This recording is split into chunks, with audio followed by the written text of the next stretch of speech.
Channel. ఈరోజు వీడియోలో DJ Tillu movie అనేది ఎలా ఉంది అనేది ఎక్స్ప్లెయిన్ చేస్తున్నాను.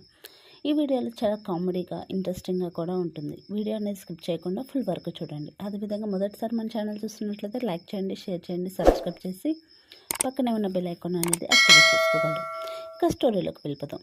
మూవీ స్టార్టింగ్లో ఒక మ్యారేజ్ జరుగుతుంటే చూపిస్తారు. ఆ మ్యారేజ్ ఈవెంట్ టిల్లు వాళ్ళు తీసుకుంటారు. దాన్ని టిల్లు వాళ్ళ ఫాదర్ మేనేజ్ చేస్తూ ఉంటారు. ఈ మ్యారేజ్ ఈవెంట్ సక్సెస్ అయితే టిల్లు ఈవెంట్స్ పాపులర్ అవుతుంది అని టిల్లు వాళ్ళ ఫాదర్ వాళ్ళ వైఫ్కి చెబుతూ ఉంటారు. అప్పుడు అక్కడికి పెళ్లికూతురు వాళ్ళ ఫాదర్ వచ్చి డీజే టిల్లు ఎక్కడ ఉన్నాడు, నేను కాంట్రాక్ట్ ఇచ్చింది టిల్లుని చూసి అని అంటాడు. ఎక్కడ, ఎంతసేపు ఇంకా రాలేదేంటి అని అరుస్తూ ఉంటాడు. అప్పుడే అక్కడికి పెళ్లికూతురు కూడా వస్తుంది. టిల్లు 5 మినిట్స్లో ఇక్కడికి రాకుంటే నేను మీకు ఇచ్చిన కాంటాక్ట్ అనేది క్యాన్సిల్ చేస్తాను అని అంటాడు. అప్పుడు పేమెంట్ అసలు ఇవ్వను అని కూడా అంటాడు. టిల్లు వాళ్ళ ఫాదర్ టిల్లుకి కాల్ చేస్తాడు. ఇప్పుడు హీరో ఎంట్రీగా